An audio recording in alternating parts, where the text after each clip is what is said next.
Baik, Assalamualaikum warahmatullahi wabarakatuh. Selamat datang dan selamat bergabung Bapak Ibu pengusaha retail dimanapun Anda berada. Bagaimana kabarnya hari ini? Semoga senantiasa sehat selalu ya. Saya Yani senang sekali pada malam hari ini menemani Bapak Ibu semua selaku moderator, dan sebelumnya saya pengen absen dulu nih dari Bapak Ibu yang sudah hadir dari daerah mana saja ya. Silahkan tulis di kolom chat terlebih dahulu. Saya pengen tahu. Ada yang sudah hadir dari daerah mana? Ada Ibu Asih Suarsih, Lebak, Banten hadir. Wah, selamat datang Bu Acih Suarsih dari Bontang, Masya Allah. Kalimantan ya, Bapak. Ibu Endah Kedai Aisyah. Saya Kresna dari Denpasar. Wah, dari Bali. Selamat datang. Dari Kesamben juga hadir. Selamat datang, Bapak Ibu. Toko Sauli ini saya biasa belajar di sana juga, Bapak. Oke, dari Semarang, Nikmah. Wah, Rancai, Bandung Timur, dari Jombang, dari Tasikmalaya. Wah, dari berbagai daerah, Mojokerto ada. Bu Ima, selamat datang Bu Ima. Dari Banyuwangi, Bu Rahma Jogja, Pak Dadang dari Situbondo, selamat datang. Hasnani dari Bontang, selamat datang Bapak Ibu semuanya. Wah, senang sekali ya. Ada dari berbagai daerah nih. Wah, oke. Syukur Alhamdulillah ya pada malam hari ini kita masih diberi kesehatan, masih diberi kesempatan-kesempatan baik sehingga kita dapat mengikuti Zoominar pada malam hari ini. Nah, sebelumnya saya juga pengen tahu Bapak Ibu yang sudah hadir, ini apa? Kalau misalkan kita membaca tentang judul kita pada malam hari ini, apa sih sebenarnya yang terlintas di benak Ibu Bapak nih tentang sistem pengamanan barang dan uang? Nah, kalau kita berbicara tentang bisnis retail, tentunya bisnis retail ini sedikit lebih unik dibandingkan bisnis yang lain. Nah, produknya yang sangat beragam tentunya memiliki treatment khusus. Agar apa? Agar tidak salah dalam pengelolaannya tentunya ya. Nah, pada malam hari ini kita akan membongkar langkah-langkah jitu mengelola barang dan uang di bisnis retail. Bagaimana? Nah, kita akan simak sesaat lagi. Oke, sudah ada 41 peserta yang hadir. Baik, luar biasa sekali ya antusias dari Bapak Ibu semuanya. Semoga acara pada malam hari ini lancar dan memberi banyak insight bagi kita semua.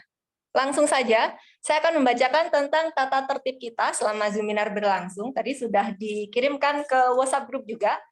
Yang pertama adalah peserta Zoominar wajib berpakaian sopan dan rapi. Nah, silahkan bagi Bapak Ibu yang masih belum mengenakan jilbab, mungkin ibunya silahkan boleh dipakai dulu jilbabnya, silahkan on cam kameranya.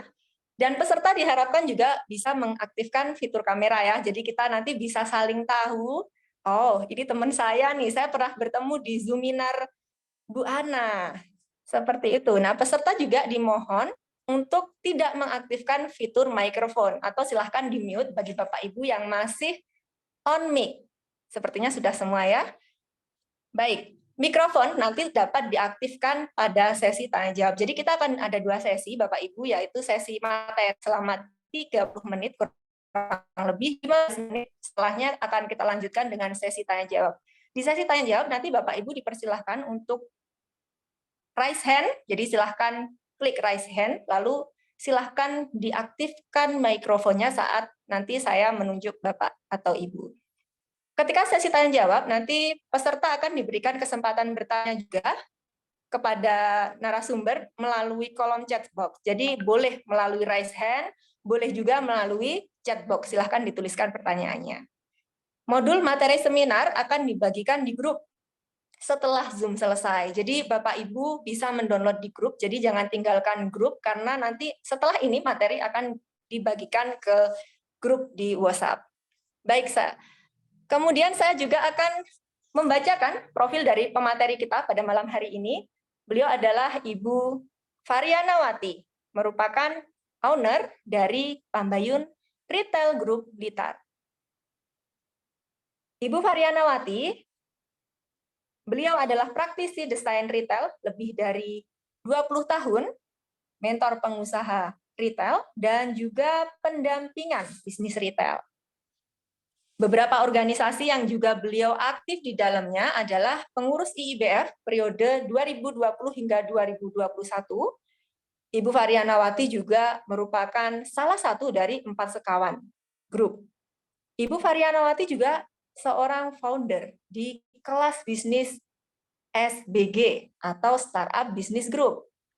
Dan beliau juga merupakan founder dari MBC Indonesia, yaitu Muslim Business Community. Kemudian Bu Ana ini juga merupakan founder dari Sederhana Grosir sejak tahun 2000 dan Wijaya Grosir sejak 2014 dan Patriamat Plus sejak 2018. Ada beberapa klien yang ditangani oleh Ibu Varianawati, diantaranya adalah UD Bertani Tuban, Toserba Edomart Situbondo, Tunas Mulia Grosir Yogyakarta, Nurismat Kediri, Sauli Kesamben, Umimat Kanigoro, Lancar Jaya Ponggo, Barokah Jaya Tugurejo, Berkah Si Kembar Nglegok, Rizky Mat Tugurante, Bunda Mat Karangsari, dan juga Mika Mat Maliran, serta Toko Kita Kademangan dan Raja Wali Mat Kanigoro. Nah, baik, sudah siap semua Bapak Ibu untuk mendengarkan pemaparan materi dari Ibu Varianawati? Catatannya jangan lupa, camilannya juga disiapkan dulu, cari posisi yang nyaman. Narasumber kita juga sudah hadir di tengah-tengah kita. Untuk itu saya langsung saja mempersilahkan kepada Ibu Varianawati. Silakan Ibu Varianawati, kami persilahkan 30 menit untuk memaparkan materi. Silahkan.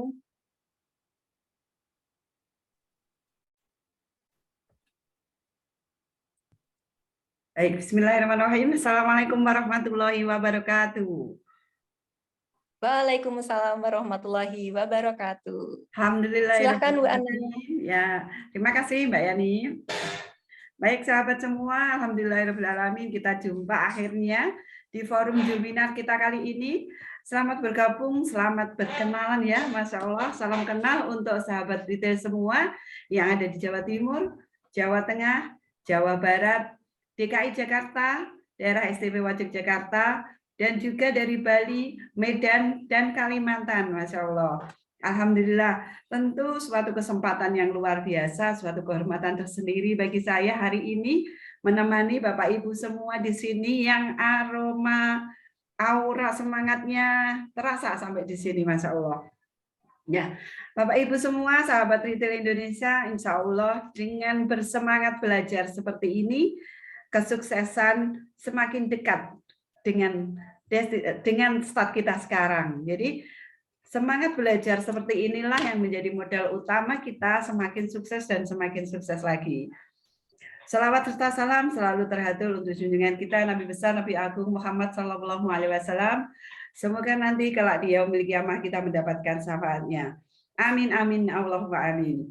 Seperti yang disampaikan oleh moderator kita tadi, Mbak Yani, insya Allah kita hari ini akan membahas tentang 10 sistem pengamanan barang dan uang. Kita akan membongkar langkah-langkah jitu bagaimana kita mengelola barang dan uang. Oke sahabat semua, tidak berkepanjangan, kita mulai untuk bahasan tema kali ini. Semoga Bapak Ibu sudah siap untuk menyimak ya.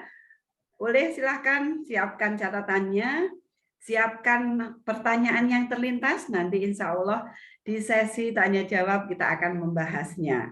Ya, bagi Bapak Ibu yang belum tergabung di grup, silahkan nanti setelah Zoom kita hari ini bisa bergabung di grup, bisa menghubungi admin media edukasi Pambayun supaya setiap hari bisa mengikuti informasi-informasi, ilmu-ilmu dan juga sharing-sharing kita di grup WhatsApp. Gitu ya Bapak Ibu semua. Oke, kita mulai untuk bahasan tema seminar kita kali ini 10 sistem pengamanan barang dan uang.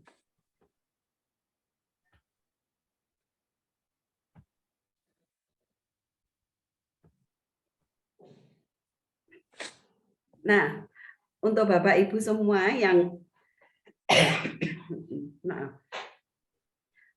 untuk Bapak Ibu semua yang kemarin sudah pernah mengikuti Zoominar dengan judul yang mirip dengan hari ini, ini adalah ulasan ulang tentang materi yang kita bahas kemarin. Jadi semakin diulang, insya Allah akan semakin paham. Bagi teman-teman yang baru bergabung, nanti ikuti saja, disimak dulu, insya Allah kita akan bisa merelatekan antara materi ini dengan bisnis yang sedang kita jalani. Nah, mengapa kita perlu membahas tentang 10 sistem pengamanan barang dan uang? Karena banyak sekali terjadi banyak sekali terjadi di bisnis retail.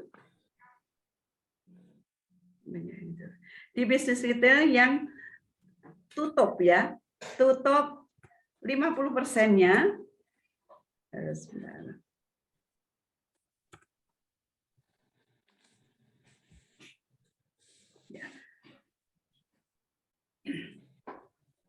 Dengan kita membahas tentang 10 sistem pengamanan barang dan uang, harapannya kita bisa mencegah terjadinya ini teman-teman. Karena 50% toko atau minimarket tutup sebelum 5 tahun. Ya, naudzubillah, semoga dengan semangat belajar kita di sini, hal ini bisa kita hindari.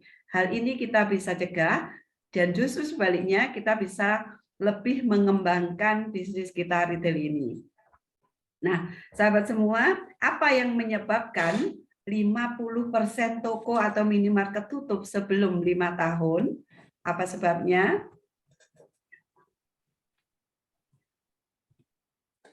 Nah, penyebabnya yaitu, nah, ini kita sampaikan ada 8 penyebab, namun sebenarnya banyak sekali penyebab yang lain. Ini adalah 8 penyebab utama minimarket tutup sebelum 5 tahun. Yang pertama, yang sering kali terjadi penyebabnya adalah karena barang semakin habis, tapi uangnya juga semakin menipis. Kok bisa ya? Bisa banget teman-teman. Biasanya ini terjadi secara kronis ya, jadi artinya secara pelan-pelan baru terasa. Nah, yang berikutnya penyebab minimarket tutup atau toko tutup, apotek dan lain-lain tutup adalah barang yang banyak tapi tidak terjual. Artinya punya stok barang banyak tapi barang itu bukan barang yang fast moving atau bukan barang yang cepat terjual atau bahkan tidak terjual sama sekali. Ini biasanya juga dialami oleh teman-teman retail fashion karena bajunya sudah tidak up to date lagi, sudah bukan modelnya lagi. Kemarin di toko pertanian kita juga menjumpai ternyata ada sebuah perubahan alat semprot ya, alat semprot pertanian yang dulu pakai manual, sekarang pakai elektrik. Nah, akhirnya yang manual tidak terjual. Kemudian teman-teman yang di retail counter HP, biasanya dengan model HP yang sering berganti, ini juga membuat kalau overstock akhirnya banyak barang tapi tidak terjual. Penyebab berikutnya yaitu piutang macet. Piutang macet seolah-olah kita untung, tapi keuntungan kita ternyata dipakai atau sedang mandek, sedang berhenti di customer kita berupa piutang macet. Nah, penyebab lain selain piutang macet yaitu tokonya sepi. Mengapa tokonya sepi? Ya. Mengapa toko sepi ini menjadi tokonya semakin lama semakin sepi lalu tutup? Ketika toko sepi tentu menyebabkan barangnya tidak terjual. Bagi yang retail menjual makanan, ini terancam barangnya expired, jadi banyak barang yang kedaluarsa. Kemudian penyebab yang lainnya yang menjadi 1001 cerita bagi seorang owner retail yaitu tentang karyawannya. Jadi karyawannya sering keluar masuk. Yang kemudian yang berikutnya menjadi penyebab lagi gagalnya usaha retail yaitu kehilangan barang dan uang. Display yang amburadul menyebabkan barang tidak terkelompok dengan rapi, kemudian menyebabkan daya tarik untuk membeli di toko itu menjadi sangat berkurang, akhirnya tokonya sepi, banyak barang kedaluarsa. Penyebabnya bisa karena display yang amburadul. ini kita sampaikan kepada sahabat semua supaya tidak terjadi di sahabat retail semua. Di sini di forum Pambayun Retail Group ini kita banyak membahas tentang bagaimana kita mencikapi beberapa kesulitan bisnis retail, bagaimana kita menanggulangi terjadinya masalah di bisnis kita, dan bagaimana kita mencegah. Selain itu, bagaimana strategi-strategi pengembangannya. Untuk seminar kita kali ini, kita amankan dulu barang dan uang dengan 10 sistem pengamanan. Baik sahabat semua, seperti apa saja sistem pengamanannya? Nah, sistem pengamanan barang, ya, sistem pengamanan barang dan uang kita bagi dua dulu. 5 sistem pengamanan barang dan juga 5 sistem pengamanan keuangan. Nah, oke, kita bahas satu persatu. Nah, diamankan dari mana yang barang? Ya, mengapa harus diamankan? Ya, karena barang kita itu terancam oleh satu namanya lost stock. Jadi barang kita terancam terjadi lost stock. Apa sih lost stock? Ya, nanti kita bahas. Maka kita perlu meminimalis terjadinya lost stock. Nah, yang berikutnya untuk sistem pengamanan barang, yaitu kita harus meningkatkan efektivitas stok barang yang kita punya. Maksudnya bagaimana? Tidak ada gunanya ketika kita punya banyak stok, namun stok tersebut tidak terjual, barang tersebut tidak terjual. Yang terjadi justru malah terancam terjadinya lost stock. Yang makanan terancam karena tanggalnya kedaluarsa sudah habis, kemudian tidak layak jual, kemudian yang non-food, yang bukan makanan, teman-teman retail seperti baju, toko pertanian, tidak musim lagi, tidak pakai itu lagi, tidak update modelnya. Nah, jadi akhirnya juga tidak terjual karena kita belum bisa menciptakan sistem efektivitas stok. Efektivitas stok nanti terukur, teman-teman. Nanti kita bahas terukur bagaimana sih ini yang dikatakan efektif dan bagaimana ini yang dikatakan kurang efektif. Nah, sistem pengamanan berikutnya yaitu dengan display genit. Wah, display kok genit ya. Kirain perempuan aja yang bisa genit. Ternyata display juga bisa genit ya, teman-teman. Oke, nanti kita bahas lebih lanjut tentang bagaimana display genit.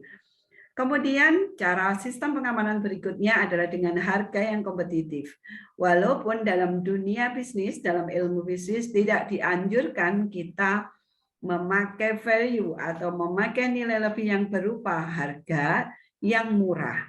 Namun harga kompetitif itu perlu diciptakan agar image masyarakat terhadap toko kita bukan toko yang mahal. Bukan berarti ketika kita mempunyai harga kompetitif lalu dikatakan toko kita itu perang harga. Tidak. Kemudian rugi jangan sampai banting-banting harga. Hanya perlu menciptakan harga yang kompetitif. Pengamanan terhadap barang berikutnya yaitu disiplinlah mentransaksikan alur keluar masuknya barang.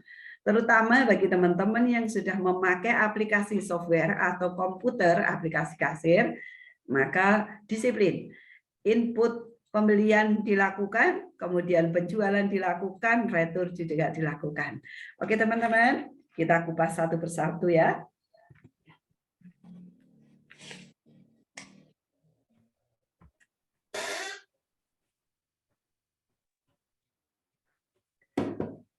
Nah, langkah pertama, sistem pengamanannya adalah dengan cara meminimalis lost stock. Apa sih lost stock? Lost stock itu adalah berkurangnya nilai barang karena terjadi selisih jumlah stok real lebih sedikit daripada stok barang yang ada di komputer. Contohnya sedap goreng misalnya, di komputer ada 10 karton, ternyata barangnya jumlahnya hanya 8 karton. Maka terjadi lost stock 2 karton. Mengapa bisa demikian? Bisa karena bentuk lost stock itu bermacam-macam. Penyebabnya ada 2 macam lost stock. Ada 2 penyebab, yang pertama internal, yang kedua eksternal.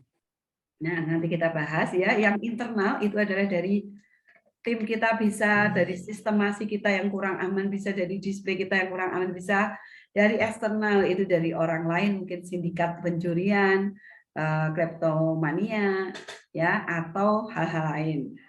Nah, lost stock itu bentuknya tidak hanya hilang ya teman-teman, tapi juga susut. Bagi teman-teman yang menjual barang-barang fresh, misalnya buah, bumbu segar, sayur-sayuran, biasanya terjadi susut timbangan dari hari pertama kita beli, besoknya semakin susut timbangannya. Nah, ini juga masuk pada lost stock. Barang yang rusak atau bocor biasanya disebabkan karena tikus, disebabkan karena sistem tata letaknya yang kurang aman sehingga kesenggol, kemudian jatuh, kemudian hancur, ya, dan lain-lain. Ini sistem tata letak barangnya, jadi menyebabkan rusak dan bocor. Barang yang kedaluarsa dan tidak ada jaminan retur, ini akhirnya membuat nilai lost stock-nya semakin tinggi. Banyaknya barang yang tidak layak jual, artinya tidak layak jual itu secara food itu tidak layak konsumsi ya, tidak layak konsumsi. Kalau teman-teman di fashion itu biasanya sudah nggak model lagi ya, sudah tidak modelnya lagi. Kemudian teman-teman yang di toko pertanian itu biasanya sering menceritakan bahwa musim tahun ini obat untuk jamur ini, ternyata tahun depan beda lagi. Nah, di apotek juga seperti itu. Bagaimana kita melihat fenomena masker yang dulu sangat menjadi kebutuhan pokok, harganya sampai tinggi, sekarang udah biasa saja. Nah, itu tidak banyaknya barang yang tidak layak jual. Kemudian barang yang terpakai oleh tim internal, bahkan oleh kita yang punya toko, tapi tidak tercatat. Seolah-olah barang itu hilang, padahal ternyata kita yang ambil sendiri untuk dipakai sendiri, tapi tidak melalui transaksi pencatatan. Nah, barang-barang yang loss, tidak terjadi MOU yang jelas kepada supplier, kalau ada kedaluarsa boleh retur enggak? Kalau ada yang bocor boleh retur enggak? Barang yang no retur, tidak bisa retur, akhirnya juga akan menambah tingkat loss stock-nya. Nah, teman-teman, jadi lost stock ini memang sebagai momok ya, yang paling menakutkan di dunia retail. Maka tidak menjadi kita patah semangat, namun kita harus belajar mengelola bagaimana lost stock ini tidak terjadi besar-besaran. Kalau ada lost stock itu wajar, tapi jangan sampai besar-besaran. Nah, bagaimana strategi meminimalis lost stock? Seperti tadi sudah banyak saya sebutkan, tentunya dengan tadi efektivitas barang juga ya. Ini safety sistem alur barang. Maksudnya ciptakan pengamanan di sistem alur barang. Nanti di forum selanjutnya, insya Allah kita akan belajar bagaimanakah alur barang dalam bisnis retail. Mulai dari order, kemudian kita cek barang datang, input pembelian, sampai dengan barang tersebut sampai ke tangan customer, itu harus diciptakan sistem safety systemnya. Harus diciptakan sistem pengamanannya. Bagaimana supaya ketika kita minta barang, order ke supplier 10 karton, ternyata yang datang 20 karton. Kita minta 3 item, yang datang 17 item. Yang 14 item adalah barang baru, yang itu ternyata menjadi target penjualan supplier atau salesman. Nah, jadi kita tertumpangi oleh kepentingan salesman. Kalau barang tersebut lunak pembayarannya tidak masalah, tapi kalau ternyata barang tersebut membebani stok kita dan malah menghantui terjadinya lost stock, tentu kita harus ciptakan sistem order yang aman. Itu salah satunya ya teman-teman. Kemudian agar tahu kita terjadi lost stock atau tidak, seperti ketika kita sakit nih, Kak, saya ini lagi batuk, ngapunten ya, teman-temannya agak batuk. Kalau saya lagi batuk, kalau toko kita lagi kayak batuk-batuk gitu ya, maka cek laboratnya, periksakan stok barangnya ini ada yang lost stock apa enggak. Caranya dengan melakukan stock out now. Stok opnam kepada semua barang yang kita punya. Wow, gimana caranya Bu Ana? Stok barang saya 10.000 item. Gampang Bapak Ibu, itu caranya mudah sekali. Nah, nanti kita akan pelajari dan insya Allah semua yang bisa baca, semua yang bisa nulis, karyawan kita bisa lakukan. Sangat simpel. Nanti kita urai di seminar-seminar selanjutnya. Nah, selain itu kita juga perlu mengerti, memahami tentang standar nilai barang hilang. Maksudnya gimana? Jadi, dalam sebuah toko itu sangat wajar terjadi lost stock. Tapi lost stock yang kita tolerir itu berapa? Yang kalau lebih dari itu harus digapain? Karyawannya itu harus tahu standarnya barang hilang. Sehingga ketika melebihi standar toleransi kita klaimkan ke karyawan, itu karyawan akan sangat dengan mudah memahami bahwa ini adalah tanggung jawab saya. Nah, maka kita perlu paham standar nilai barang hilang di toko kita berapa. Ya. Nah, setelah kita tahu standarnya, kita stok opnam, kemudian kita ciptakan alur, maka di sisi karyawannya kita berikan reward dan punishment. Reward atau apresiasi atau penghargaan bisa berupa tanda prestasi, bisa berupa juga bonus ya, atau punishment atau klaim kepada toko yang mengalami lost stock lebih besar. Nah, untuk menghindari terjadinya barang no retur, teman-teman perlu melakukan negosiasi jaminan retur dari supplier. Supaya nanti kalau ada barang yang nggak laku, ada barang yang rusak, kita bisa tukar ke supplier. Oke, itu teman-teman strategi tentang pengamanan lost stock, meminimalis lost stock. Berikutnya sistem pengamanan barang, yaitu tentang menciptakan efektivitas stok. Yang dimaksud efektif stoknya itu tidak ada yang namanya barang tidur atau bad stock. Jadi barangnya muter, semua barang laku. Pergerakan barang kita bagi menjadi 3. Ada fast moving, ada middle moving, ada slow moving. Insya Allah kita siapkan cara bagaimana kita menghitung barang mana yang fast moving, barang mana yang middle moving, dan barang mana yang slow moving. Ketika kita udah tahu, oh yang ini slow moving, kita siapkan tidak terlalu banyak. Oh ini fast moving, cepat habis, berarti kita siapkan lebih banyak. Bahkan kalau kita sedang mengalami kesulitan putaran keuangan, maka punyai aja yang fast moving supaya cepat muternya. Nah, jaga kelengkapan barang ya, teman-teman. Efektivitas stok, kelengkapannya dipenuhi. Kelengkapan barang ini yang seperti apa? Apakah kita semua harus punya semua barang yang dibutuhkan konsumen? Tidak. Namun fast moving-nya dilengkapi, kemudian konsistensinya dijaga. Jadi bukan kadang punya, kadang nggak punya, kadang punya, kadang nggak punya, ya ada konsisten. Nah, tadi kita presentasikan barang yang fast moving yang harus disediakan berapa, apa saja gitu. Nanti barangnya supaya terus lengkap. Hindari barang yang no sell. No sell artinya tidak terjual. Gimana menghindarinya? Nanti kita belajar tentang sistem order pasti pas. Nah, nanti di lain waktu kita akan belajar tentang bagaimana cara order agar tidak terjadi no sell dan overstock. Overstock yang dimaksud adalah barang kita berlebihnya banget. Contoh gula bungkus, gula pasir. 1 minggu kita habis 1 ton. Nah, kita punya 5 ton. Berarti kita overstock 4 ton. Ya, kayak gitu ya. Fokus produk teman-teman. Fokus produk yang kita jual apa? Ikonnya apa untuk toko kita? Selain fokus produk, kita harus punya produk pelengkapnya, ya. Yang kita fokuskan, fokus produknya apa? Kita harus paham tentang DIS atau day inventory stock.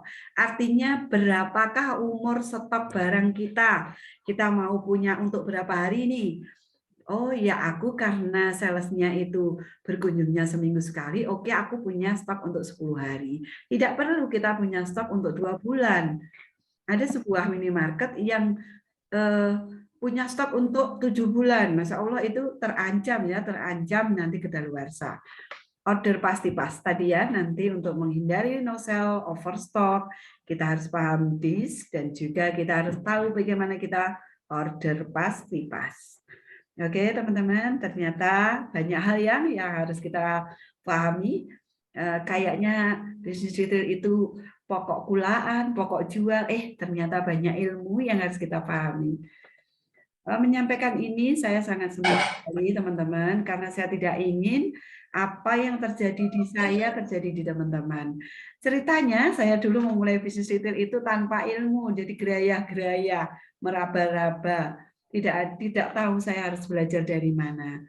Alhamdulillah kita menuliskan sedikit demi sedikit pengalaman, lalu kita sohkan dengan kita belajar ilmu bisnis di beberapa kelas bisnis, dan alhamdulillah hari ini kita bisa menghidangkan sedikit demi sedikit pengalaman, sharing ilmu kepada teman-teman sahabat retail Indonesia supaya kita berdaya dan supaya kita mempunyai daya saing yang kuat. Oke, pengamanan selanjutnya yang ketiga yaitu layout yang menarik dan display genit tadi. Layout artinya adalah sebuah tata ruang, tata letak peralatannya yang menarik. Jadi bagaimana ketika pembeli itu masuk ke toko kita itu nyaman, jalannya tidak terganggu oleh lalu lalang orang yang kirim barang, bahkan tidak terganggu oleh berjibunnya barang di tengah jalan. Kalau display genit apa? Display genit, display itu adalah pajangan, genit itu ya genit ya. Seperti wanita kalau dipandang, kalau genit, wah dipandang itu sangat menyenangkan. Display genit sekali pandang, itu pengen belanja lagi ya. Layout yang menarik itu harus memenuhi view outdoor dan indoor. Jadi ketika dilihat dari luar itu sudah sangat menarik. Akhirnya bikin belok nih, mau belanja, itu kayaknya menarik gitu ya. Ketika masuk pun lebih menarik lagi layoutnya. Nah, layout yang menarik juga harus aman, sehingga kita mudah dalam melakukan pengawasan. Kalau kita pakai CCTV, maka CCTV bisa menjangkau ke semua sudut ruangan, tidak terhalang oleh tata letak yang kurang benar. Tata letak rak, tata letak showcase-nya ditaruh mana, meja kasirnya di depan ya teman-teman, jangan di belakang. Kenyamanan alur belanja seperti yang saya sampaikan perlu diciptakan ya, lalu lintasnya customer. Nah, display genit lebih terperincinya adalah genit ya. Genit itu sangat menggoda. Maka kesan pertama begitu menggoda, selanjutnya nambah belanja ya, teman-teman. Nah, display genit itu adalah sebuah marketing bisu. Diem aja sudah menarik untuk beli. Makanya disebut marketing bisu. Nanti lebih terperincinya kita akan belajar tentang bagaimana membuat layout dan menciptakan display genit. Oke teman-teman, langkah pengamanan yang keempat yaitu tentang harga yang kompetitif. Harga yang bersaing, bukan harga yang banting-membanting. Harga bersaing memang kalau bisa kita memberikan harga lebih murah daripada kompetitor. Namun bukan berarti kita harus merugi. Bukan berarti kita harus banting-banting harga. Karena sebenarnya yang perlu disaing-saingkan ya, dipersaingkan itu adalah beberapa barang saja, tidak semua barang. Harga kompetitif perlu diciptakan agar kita bisa terhindar dari toko sepi. Harga yang kompetitif menjadi langkah pengamanan keempat karena jika kita harganya terlalu mahal, tokonya sepi, barangnya banyak yang kedaluarsa, terus tidak bisa retur, akhirnya barang terbuang, akhirnya lost stock.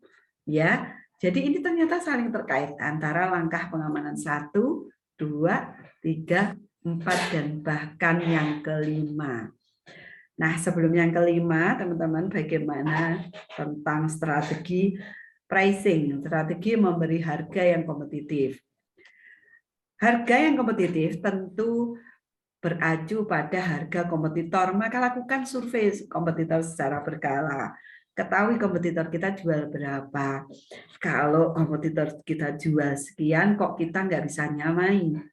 atau kita malah lebih mahal lagi. Ini pasti ada yang salah. Bisa saja ada kenaikan barang, kompetitor tidak tahu, bisa saja kita kena harga belinya terlalu tinggi. Ini akhirnya bisa menganalisa apa yang menjadi penyebab kita tidak bisa menghadirkan harga yang kompetitif. Nah, punyai juga standar margin.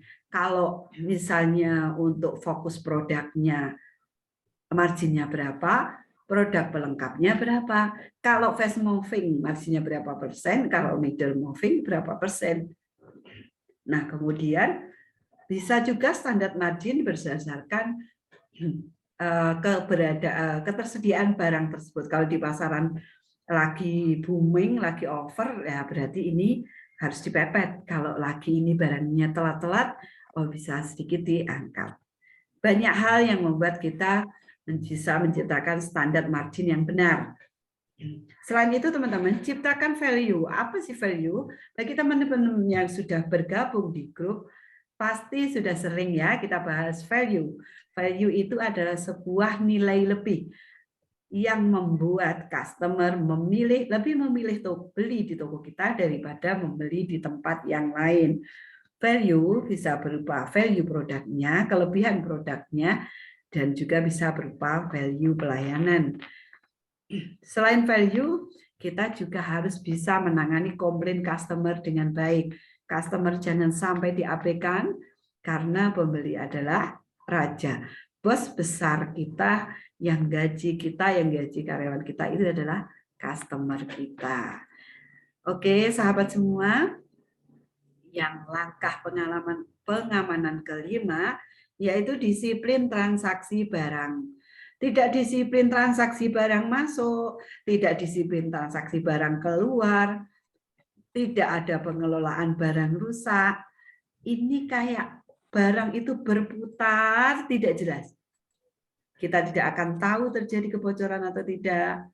Kita tidak akan tahu bagaimana nilai loss stock-nya.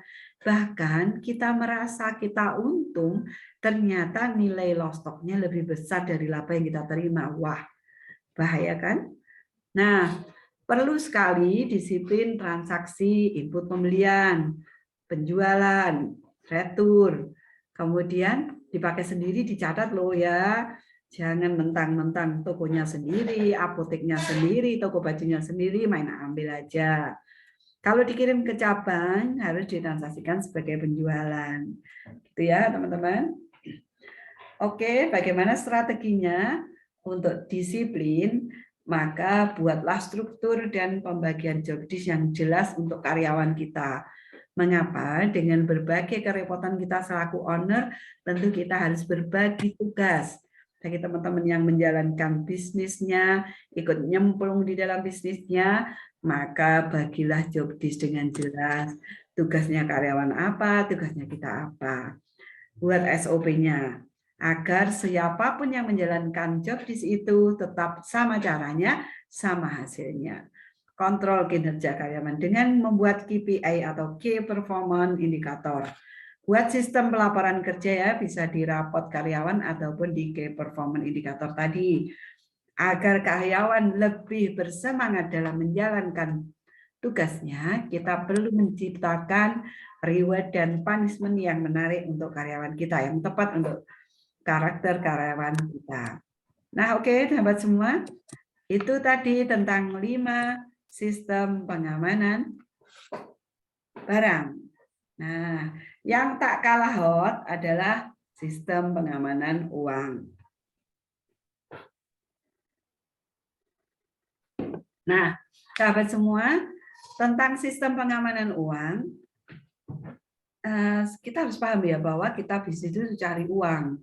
Kalau sudah dapat uang, baru untuk kemanfaatan, untuk menafkahi keluarga, untuk bertanggung jawab memenuhi kebutuhan keluarga dan untuk yang lain-lain.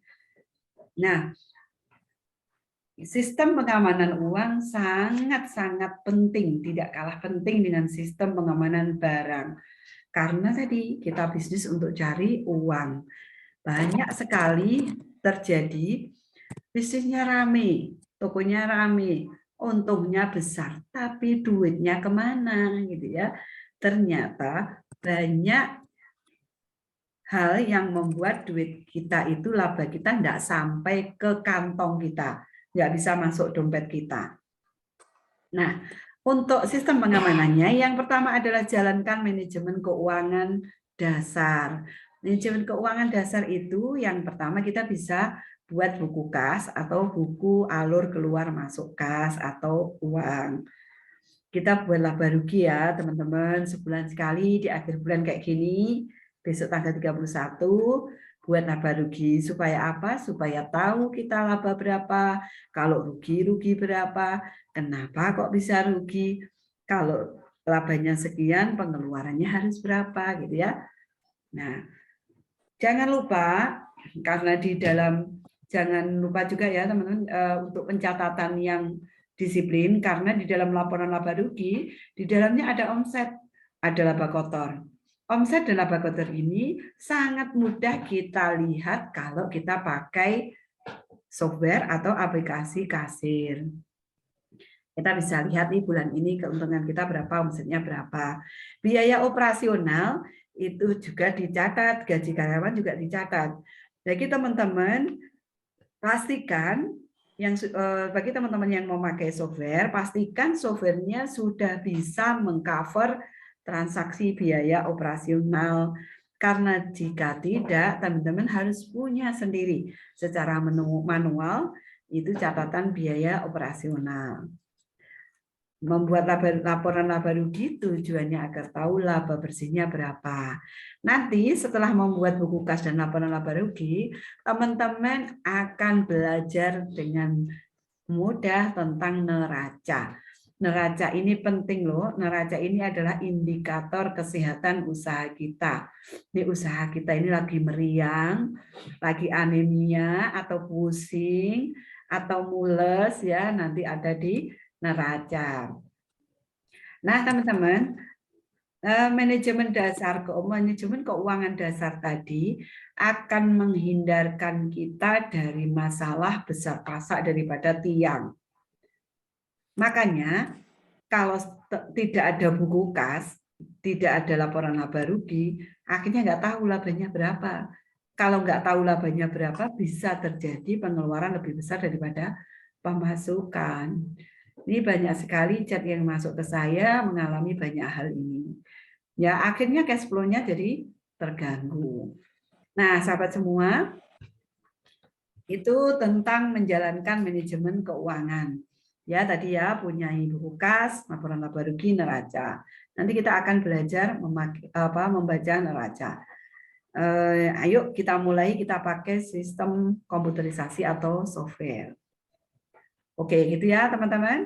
Nah, yang sistem pengamanan kedua, pisah uang kasir dan kasur. Alhamdulillah, ada beberapa teman-teman yang kemarin sudah ikut Zoominarnya tentang ini. Bagi teman-teman yang belum ikut, nanti insya Allah kita jadwalkan ulang agar kita bisa memisah uang kasir dan uang kasur. Kalau campur teman-teman, kita nggak akan tahu berapa pengeluaran keluarga dan berapa pengeluaran bisnis.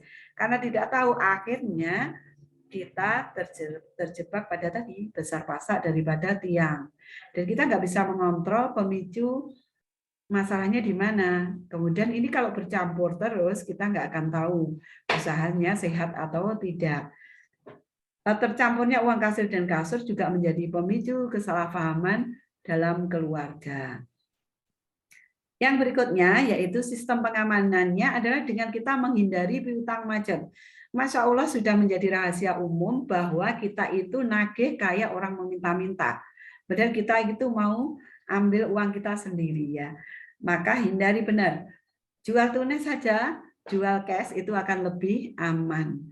Dan jangan lupa, dan jangan salah ya, piutang macet ternyata bukan hanya dari orang luar, tapi kita sendiri ya yang terlalu banyak memakai uang atau barang dari toko kita.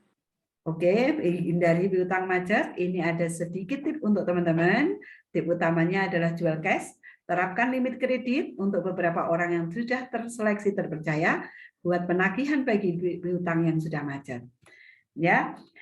Kemudian yang keempat, sistem pengamannya tentu hindari kebocoran keuangan. Nah, Kebocoran keuangan biasanya berasal juga dari pengeluaran keluarga ambil dari dana toko karena tercampur uang kasir dan uang kasur. Kita ngambilnya terlalu berlebihan. Kemudian aja juga, naudzubillah, semoga tidak terjadi di teman-teman, ada pencurian uang oleh karyawan, pencurian uang oleh eksternal. Nah, ini dan juga karena ada sistem yang belum rapi dalam pemahaman ranah tanggung jawab keuangannya. Oke, solusinya tadi bisa uang kasir kasur buat laporan laba rugi ya. Nanti dan lain-lain ini gini teman-teman bisa nanti lebih mengkreasikan lebih apalagi ya ini yang bisa menjadi solusi dari kebocoran di masing-masing usaha teman-teman. Yang kelima tentu agar kita aman keuangannya yaitu menyiapkan dana cadangan inflasi. Karena inflasi yang terus berjalan di Indonesia ini membuat modal usaha kita yang dulu untuk memenuhi satu toko kita cukup dengan 100 juta misalnya, karena harga naik, maka 100 juta ini sekarang tinggal nyempil di pojok aja. Maka ya siapkan dana untuk cadangan inflasi ya. Dari mana menyiapkannya? Tentu dari pengelolaan profit yaitu dengan menyisihkan laba ditahan atau tidak mengambil semua laba, tapi ada laba ditahan untuk toko agar usaha kita di toko ini semakin hari semakin besar seperti bola salju. Oke teman-teman, mohon maaf kalau saya terlalu cepat karena saking semangatnya juga dan juga kita berbagi waktu agar teman-teman bisa menyampaikan pertanyaan dan kita bisa sharing ya. Teman-teman tetap semangat walaupun yang saya sampaikan kok menakutkan ya. Tetap semangat, insya Allah dengan belajar bersama seperti ini kita semakin banyak tahu, semakin banyak ilmu, insya Allah semakin bisa menangani, menyikapi setiap kesulitan demi kesulitan yang ada.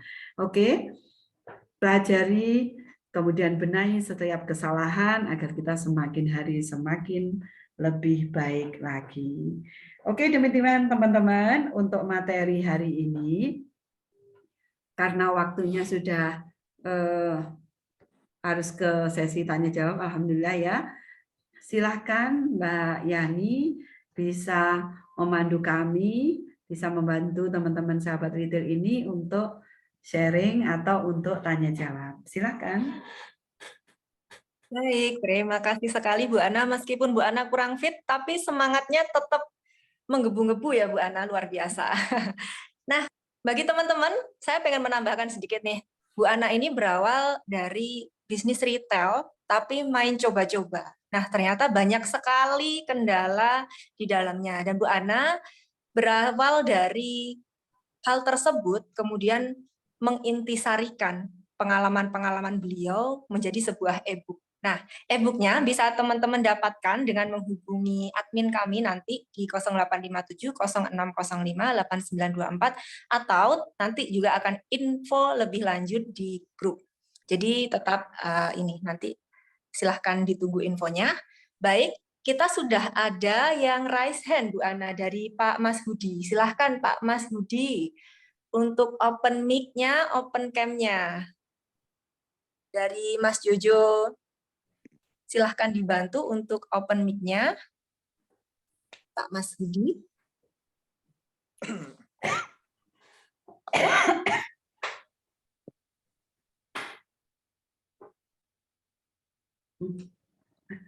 Mic-nya Pak Mas Hudi.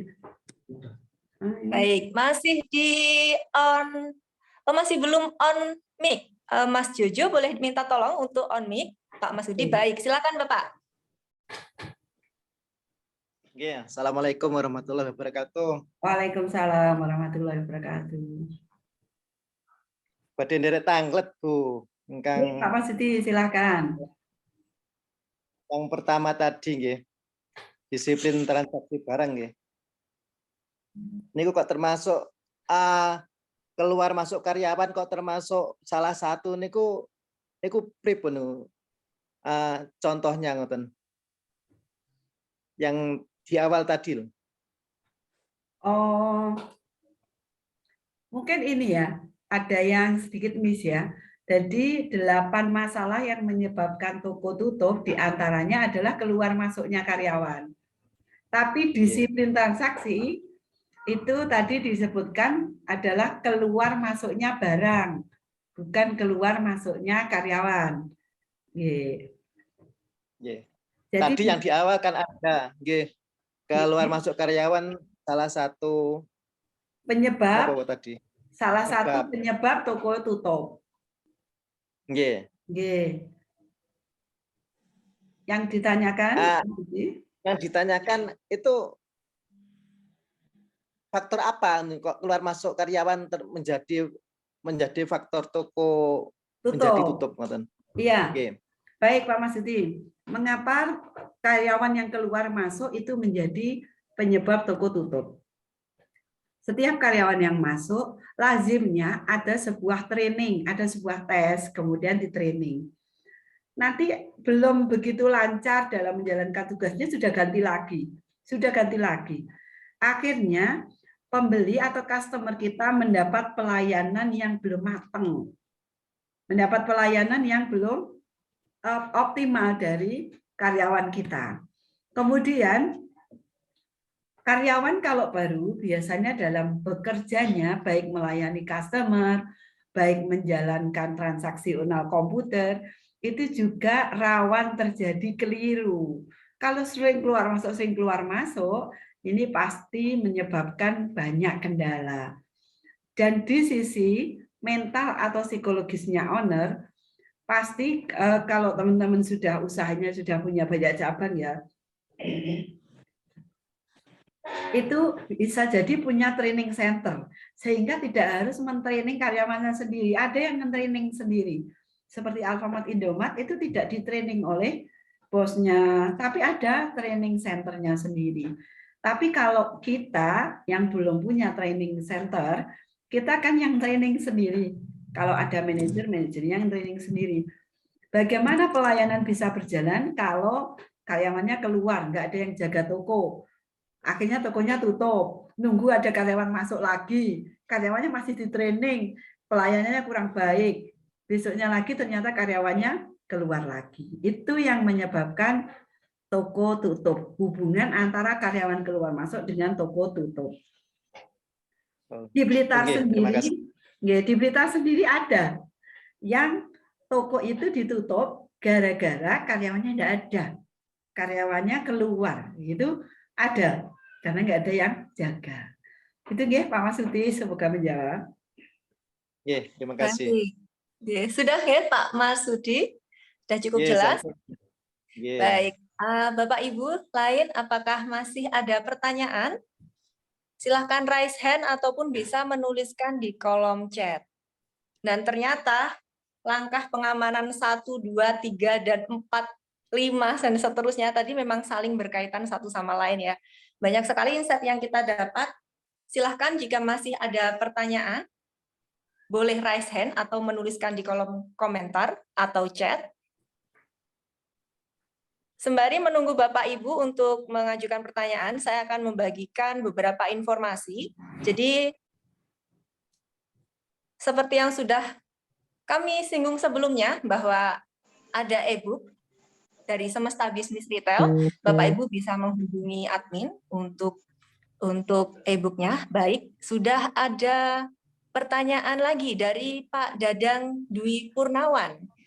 Boleh minta tolong untuk diaktifkan mic-nya, Mas Jojo dan Pak Dadang? Sudah. Sudah, siap. Silakan Pak Dadang, pertanyaannya. Baik, terima kasih. Assalamualaikum warahmatullahi wabarakatuh. Waalaikumsalam warahmatullahi wabarakatuh. Ibu, saya mau menanyakan tentang display genit.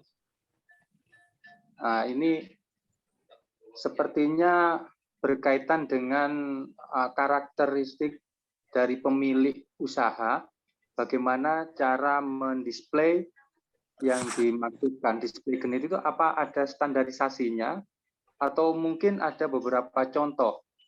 Nah, terus terang saya memiliki usaha kios pertanian. Jadi selain pupuk subsidi juga obat-obatan, benih dan lain sebagainya. Nah, kami ingin belajar bagaimana cara mendisplay yang dimaksudkan display genit tadi. Terima kasih. Assalamualaikum warahmatullahi wabarakatuh. Waalaikumsalam warahmatullahi wabarakatuh. Langsung saya jawab ya, Mbak Yani. Baik, Bu Ana, monggo. Ya, Pak Dadang, dengan toko pertanian ya, Masya Allah. Toko pertanian mempunyai jenis display genit tersendiri, berbeda dengan display genitnya kami yang di minimarket. Tapi tetap namanya tetap display genit. Artinya display genit itu adalah display yang menggoda. Salah satunya adalah pengelompokan barang, Bapak. Pengelompokan barang itu misalnya gini, kalau di toko yang minimarket itu food, non-food, makanan dan bukan makanan. Nah, maka kalau di pengelompokan barang yang di toko pertanian, kami yang pernah kami tangani, itu gini Pak, obat jamur ada sendiri pengelompokannya. Dari kecil sampai besar, urut, rapi. Maka ketika orang masuk itu langsung, oh ini obat jamur. Kemudian ada seperti katalog yang ditempel, lalu di sini ada obat jamur. Maka orang ketika cari obat jamur ya fungi itu di sini. Pengelompokan lagi di sana ada insektisida. Kemudian ada lagi display khusus itu untuk benih. Misalnya seperti itu. Jadi terkelompok dan rapi. Sekali pandang dalam hitungan detik langsung, oh itu yang pengen gue beli. Nah, display genit ini rahasianya lagi ya Pak, bisa juga dijadikan kita untuk meningkatkan keuntungan. Karena ketika yang labanya banyak, displaynya dibanyakin, displaynya dirapikan, orang akan tertarik untuk membeli yang itu. Nah, ini yang dinamakan display genit. Bagaimana kita mendisplay supaya orang yang melihat tertarik untuk beli. Salah satunya adalah dengan pengelompokan. Banyak sekali jenis display, nanti yang kita bahas tersendiri. Ada floor display, ada cut jangle, ada juga wall display, macam-macam. Jadi nanti untuk teman-teman yang baju itu pakainya wall display. Kalau untuk teman-teman pertanian lebih banyak ke standing display sama floor display. Floor display itu yang pakai palet ngatur Bapak. Yang pakai palet, kemudian untuk benih-benih ya itu yang paling atas diberdirikan. Jadi kelihatan rapi. Jadi orang lewat itu orang lihat langsung, oh ini benih padi yang ini, oh ini benih apa itu jagung yang ini kayak gitu. Itu Pak, lebih gamblangnya nanti di session tersendiri kita bahas tentang itu tadi, tentang apa? Cara menciptakan display genit. Jadi bagaimana itu supaya menggoda. Selain untuk memenuhi aspek genit, display genit ini juga untuk memenuhi aspek aman supaya tidak kalau jatuh bocor, supaya tidak bisa diambil oleh pembeli tanpa sepengetahuan kita. Gitu. Mungkin seperti itu, Pak Dadang. Semoga kita ada kesempatan untuk membahas lebih detail tentang display genit. Itu ya Pak. Oke, matur nuwun. Sami-sami Bapak. Baik, terima kasih Pak Dadang. Semoga menjawab ya Pak Dadang dari pertanyaannya. Bu Ana, sebelumnya saya mohon izin ini dulu Bu. Kita sudah 20-28 ini Bu Ana. Sebenarnya 2 menit lagi waktunya habis, tapi pertanyaan masih banyak sekali di kolom chat. Apakah kita lanjut, apakah kita hentikan 20-30 tepat nih Bu Ana? Mungkin dari saya boleh tambah 10 menit, Mbak Yani. Oke, siap. Kalau begitu Nanti saya yang akan lain membacakan. kita lanjutkan di grup. Ya. Baik. Kalau begitu saya akan melanjutkan pertanyaan dari Bapak Ibu yang ada di chat. Nanti mungkin kalau misalkan ada pertanyaan yang belum terjawab, kita lanjutkan di grup ya Bapak Ibu. Dari Ibu Latifah Dian Novita Serli. Assalamualaikum, Bu. Mau tanya, kalau kita berbelanja di Indomaret, biasanya ada peraturan yang dikenakan kepada kasir untuk mengganti barang yang hilang. Yang saya tanyakan, apakah kalau kita memakai jasa ganti barang atau retur dari toko ke supplier, apakah tetap kalau ada barang yang hilang, pegawai harus mengganti barang yang hilang? Dan apakah kalau ada pelanggan yang over belanja dan ingin mengurangi belanjaan tapi tidak diperbolehkan oleh pihak toko, apakah cara ini efektif dalam menjalin hubungan antar pelanggan dan pemilik usaha dan kelangsungan usaha kita? Silahkan, Bu Ana. Baik, oke Bu Latifah, ada beberapa poin dari pertanyaan. Yang pertama tentang bagaimana klaim terhadap kasir yang mengganti barang yang hilang. Ya betul, seperti yang saya sampaikan tadi, ada juga klaim tentang barang hilang. Contoh misalnya, ketika nilai barang hilang yang ditetapkan oleh Indomaret Alfamart itu misalnya senilainya 1 juta. Ternyata dalam 1 bulan hilangnya itu 2 juta. Maka yang 1 juta itu harus diganti oleh karyawan. Bukan hanya kasir, tapi semua tim. Namun yang kedudukannya paling tinggi itu lebih banyak klaimnya. Di kami juga berlaku seperti itu dan ini harus dikomunikasikan kepada karyawan sejak awal masuk bahwa di usaha kita ada aturan klaim seperti ini. Dan kita juga didik mereka supaya tidak terjadi lost stock atau barang hilang yang berlebihan. Nah itu ya, jadi ada memang untuk mengganti barang yang hilang. Kemudian tentang retur, ketika kita bisa retur ke supplier, ketika kita bisa retur ke supplier, kemudian tidak ada sisa lebih dari nilai barang hilang, maka ya tidak perlu diklaimkan. Jadi ini urusan terpisah. Retur adalah sebuah upaya mengurangi lost stock, tapi kalau sudah dikurangi retur ternyata masih banyak, masih harus diklaim, ya diklaim. Tapi kalau sudah terkurangi retur itu kok tidak harus diklaim, ya berarti tidak perlu diklaim. Ya. Itu jadi ada standar toleransinya dan ini masing-masing toko itu berbeda. Toko grosir dengan minimarket berbeda. Pertanian dengan baju berbeda. Itu jadi standar stoknya berbeda-beda. Oke, pertanyaan berikutnya yaitu tentang pelanggan yang berlebih belanja lalu ingin mengurangi. Karena pembeli adalah raja, maka pelayanan terbaik, pelayanan yang sangat berkesan penting untuk kita berikan kepada pelanggan kita agar pelanggan kita menjadi nyaman berbelanja di kita. Bagaimana itu bisa dilakukan? Maka alatnya, sarana prasarananya yang di-upgrade agar bisa menjalankan kalau pelanggan kita mau mengurangi belanja. Contoh software-nya diatur supaya bisa retur. Namanya retur penjualan. Software-nya bisa diatur supaya sebelum bayar itu bisa di-cancel belanjanya. Nah, itu kalau menurut saya itu tetap efektif untuk pelayanan kepada customer. Karena kalau tidak bisa mengurangi, nanti jadinya kalau bawa uangnya nggak cukup, jadi bond, jadi kas bond. Dan kemudian kalau bond nanti jadinya piutang macet. Ya, itu ya, Bu Latifah. Oke, gitu Mbak Yani, semoga menjawab. Baik, semoga menjawab ya Ibu Latifah. Berbicara tentang piutang macet ini nanti pasti akan mempengaruhi cash flow.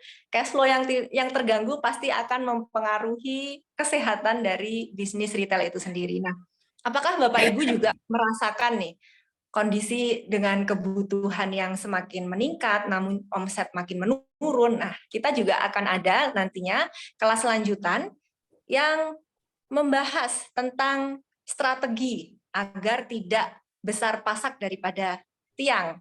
Apa itu kelasnya? Yaitu tentang melipat gandakan keuntungan. Ini akan diselenggarakan pada hari Minggu 13 November nantinya untuk membongkar rahasia sukses melejitkan keuntungan bisnis retail. Nah, nanti untuk informasi selanjutnya bisa menghubungi admin kami dan kami juga ada early bird yaitu untuk pembelian tiket sebelum tanggal 6 November akan kami kenakan biaya 80.000 untuk paket 1 dengan benefitnya modul materi, dan paket 2 nanti ada modul materi, rekaman Zoom, dan juga e-book seharga 180.000 setelah diskon early bird. Nah, masih ada mungkin satu pertanyaan lagi, Bu Ana. Dari Pak Sony, pertanyaannya adalah bagaimana caranya agar karyawan tetap betah kerja di toko kami dan tentang penagihan hutang ke customer. Terima kasih. Silahkan Bu Ana. Ya, Satu baik. pertanyaan dari Pak Suni. Terima kasih Pak Sony tentang pertanyaan luar biasanya bagaimana karyawan betah di tempat kita. Menganggap karyawan adalah diri kita yang lain itu adalah satu resep jitu bagaimana kita membuat nyaman orang lain. Kita pikirkan, kita ibaratkan kita ada di posisi karyawan. Apa sih yang membuat kita nyaman bekerja di suatu tempat? Teman-teman yang berpikir bahwa gaji adalah satu-satunya yang membuat karyawan kita nyaman, itu salah satunya benar. Kalau gaji itu adalah salah satu yang menyebabkan karyawan kita nyaman, tapi bukan satu-satunya dan bukan nomor satu. Yang nomor satu yang membuat kerasan adalah penghargaan. Penghargaan itu dihargai, didengarkan ide-idenya, didengarkan keluh kesahnya. Kemudian penghargaan ini adalah human dignity, kalau di bahasa bisnisnya itu memanusiakan manusia. Jadi walaupun karyawan, kita jangan juragan gitu ya. Artinya walaupun dia karyawan, kita bos, tapi kita jangan belagak bos gitu. Tapi sebagai mitra, kita anggap sebagai mitra. Ini penghargaan luar biasa kepada karyawan kita. Jadi bagaimana tetap kerasan? Yang pertama tentu tadi penghargaan. Ada lagi penyebabnya adalah tugasnya jelas. Job desk-nya jelas. Diajarin cara bekerja yang baik. Kemudian hak dan kewajibannya jelas. Jadi boleh yang boleh apa, yang nggak boleh apa gitu ya. Dan tadi yang berikutnya baru gaji. Baru ada jenjang karir, macam-macam. Insya Allah ada materi tersendiri tentang bagaimana kita mengelola karyawan atau pengelolaan sumber daya manusia yang baik dalam usaha retail. Kita akan bahas mulai dari proses tes rekrutmen, interview, sampai training, kemudian sampai kepada penilaian. Kemudian kita akan belajar juga tentang aturan kerja. Kalau aturan kerja tidak jelas, maka karyawan akan bingung. Kalau saya begini melanggar aturan atau tidak, yang dinamakan taat pada aturan itu yang bagaimana kalau aturannya tidak jelas, ya. Jadi buat aturan kerja. Yang pertama adalah penghargaan, human dignity, memanusiakan manusia. Pertanyaan berikutnya tadi tentang apa ya tadi, Mbak Eni? Tentang penagihan hutang ke customer tadi sebenarnya di slide juga sudah sempat disinggung ya Bu Ana tentang piutang. Ya, betul. Penagihan itu bisa bermacam-macam ya, tentu saja sesuai dengan karakter customer. Kami melakukan penagihan dengan cara yang pertama kami mengirim WA tentang validasi di komputer kami, di data kami menjelaskan bahwa Bapak Ibu punya kekurangan bayar ke kami sekian, apakah benar? Tidak validasi dulu. Setelah ya benar, baru kita tanyakan kesanggupan bayarnya kapan. Kami berharap sanggup bayar misalnya minggu depan, seperti itu. Jadi kita nagihnya baik-baik. Bisa juga dengan cara disilaturahimi. Mungkin seperti itu. Baik. Baik, terima kasih Bu Ana. Semoga menjawab ya Pak Sony tentang pertanyaan bagaimana agar karyawan betah di toko dan juga bagaimana tentang penagihan piutang ke customer. Nah, ada pertanyaan dari Pak Adi nih Bu Ana. Izin petunjuknya, adakah contoh SOP untuk di toko mebel atau furniture? Ini sebenarnya berkaitan juga dengan kelas yang akan diadakan Bu Ana pada bulan Desember ya, insya Allah ya Bu Ana kalau nggak salah ya. Betul. Nantinya kelasnya akan offline Bapak, dan yang spesial dari kelas ini adalah kelas hanya dibatasi oleh 20 orang peserta saja dan dilaksanakan secara offline agar intensif juga. Dan ini kelas semesta bisnis retail ini akan membahas tentang manajemen pengelolaan bisnis retail, tentang produk knowledge apa, manajemen karyawan bagaimana, alur proses, SOP, dan sebagainya akan dibahas di kelas tersebut. Nah, nanti jika Bapak Adi berminat, offline-nya akan insya Allah dilaksanakan di Blitar, Bapak. Jadi silahkan menghubungi admin kami di 0857 06 05 8924. Nanti akan kami infokan juga di WhatsApp group. Jadi silahkan dipantau dulu informasinya ya, Bapak. Dan tak terasa nih Bu Ana, 10 menit tambahan sudah terlewati begitu saja. Masih ada beberapa pertanyaan yang belum terjawab. Tentunya diskusi kita malam ini sangat seru sekali ya, namun karena keterbatasan waktu kita masih belum bisa untuk mengcover semua pertanyaan. Namun jangan khawatir, Bapak Ibu masih tetap bisa untuk berdiskusi di WhatsApp group. Jadi jika ada pertanyaan yang belum terjawab, boleh nanti didiskusikan kembali dengan Bu Ana di WhatsApp group. Sebelumnya saya akan memberikan beberapa informasi, yaitu yang pertama adalah pebisnis perlu ilmu. Untuk itu, jika Bapak Ibu berkehendak untuk mendapatkan e-book, silahkan nanti menghubungi admin kami. E-book berisi dari intisari perjalanan Bu Ana dalam menjalankan bisnis retail yang sudah beliau jalankan selama ini. Dan jika nanti Bapak Ibu merasa, dan Aphukum sekarang mungkin sudah merasa omsetnya semakin menurun, tapi kebutuhannya semakin meningkat, dan sedang bertanya-tanya bagaimana strategi agar tidak besar pasak daripada tiang, kita harus menemukan jawabannya di Zoominar selanjutnya, di Premium Zoominar, yang ini akan dilaksanakan pada hari Minggu 13 November, pukul 7:30 malam sampai jam 9, sama seperti agenda kita pada malam hari ini. Nanti akan membongkar rahasia sukses untuk melejitkan keuntungan bisnis retail. Nah, jika tertarik dengan strategi melipat gandakan keuntungan ini, Bapak Ibu juga bisa langsung menghubungi admin kami. Dan yang ketiga adalah tentang bisnis offline yang insya Allah akan dilaksanakan pada bulan Desember, nantinya akan bertempat offline di Kota Blitar. Silahkan juga menghubungi admin kami, akan membahas banyak sekali tentang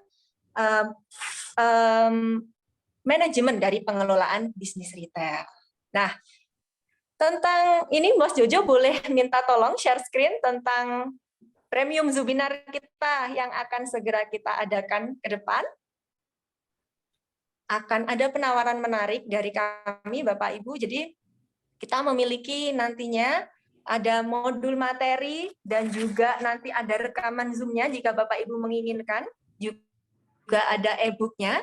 Jadi nanti silahkan Bapak Ibu jika menghendaki ada materi, kemudian rekaman Zoom dan juga e-book, kami ada early bird hingga 6 November nantinya. Silahkan menghubungi admin kami di 0857 06 05 8924. Tentunya ilmu ini sangat bermanfaat bagi Bapak Ibu semuanya. Baik, karena waktu sudah menunjukkan pukul 20.42, kita sedikit molor dari jadwal. Terima kasih bagi Bapak Ibu semuanya. Sebelum itu saya ingin meminta Bu Ana untuk closing statement. Bagi Bu Ana, saya persilahkan. Baik, terima kasih Mbak Yani. Bapak Ibu sahabat retail semua, dalam menjalankan bisnis banyak sekali yang kita rasakan ya, dari naik turunnya semangat kita, kemudian berbagai kesulitan, berbagai kemudahan datang silih berganti. Semua Allah berjalankan, Allah berikan, izinkan terjadi ke dalam bisnis kita agar kita belajar dari apa yang kita alami. Belajar dari yang kita alami akan membuat kita semakin hari semakin naik kapasitas dirinya. Bagaikan kita ketika kita melihat lebih dekat kepada satu benda begini, itu akan hanya terlihat dari skup itu aja. Namun ketika kita naik lebih atas lagi, kita akan melihat banyak hal. View helikopter itu namanya kalau di dunia bisnis. Ketika kita mempunyai view lebih besar lagi, maka kapasitas kita berpikir melihat sesuatu akan lebih luas lagi. Peluang-peluang, strategi-strategi yang sebelumnya belum pernah terpikirkan, akhirnya terpikirkan, terlintas begitu saja. Maka saya sarankan untuk teman-teman, ayo kita sama-sama belajar. Ayo kita sama-sama berbenah dari apa yang Allah hadirkan ke dalam hidup kita. Kita semakin perbaiki kesalahan demi kesalahan yang sudah kita alami. Teman-teman membuka diri dengan ilmu baru, membuka diri dengan belajar dan terus belajar, menjalin silaturahim seperti ini, semoga tetap mendatangkan keberkahan dan kemudahan untuk bisnis kita, sehingga bisnis kita menghasilkan rezeki yang berlimpah dan berkah. Teman-teman semua, sekali lagi saya sampaikan, 20 tahun saya berbisnis tanpa ilmu, dan itu membuat saya seperti meraba-raba dalam kegelapan. Tentunya seperti berjalannya orang buta, sehingga bisa sangat mungkin kita terjebak dalam lubang dan kita sulit untuk keluar. Maka buka diri, buka jendela ilmu kita, punyai banyak wawasan, punyai banyak teman, circle yang sama, lingkaran komunitas yang sama, menjadikan kita punya konco mikir, jadi nggak sendirian dalam kita memikirkan laju bisnis kita. Semoga kesuksesan demi kesuksesan Allah hadirkan untuk kita semua yang hadir malam ini dan yang belum bisa bergabung. Semoga Allah beri kemudahan untuk bisa bergabung. Jadi saya tetap semangat teman-teman semua. Semoga doa-doa kita malam ini, kebaikan-kebaikan akan disiapkan Allah untuk kita semua. Amin, amin, ya rabbal alamin. Dari saya ada kurang lebihnya, ada salah kata atau salah ucap, saya mohon maaf yang sebesar-besarnya. Dari saya sekian, wabillahi taufiq wal hidayah. Wassalamualaikum warahmatullahi wabarakatuh.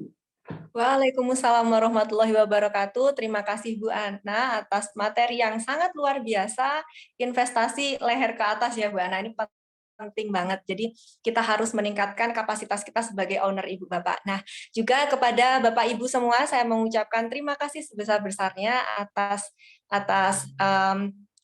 atas partisipasinya dan malam hari ini, dan juga kepada tim semuanya saya mengucapkan terima kasih.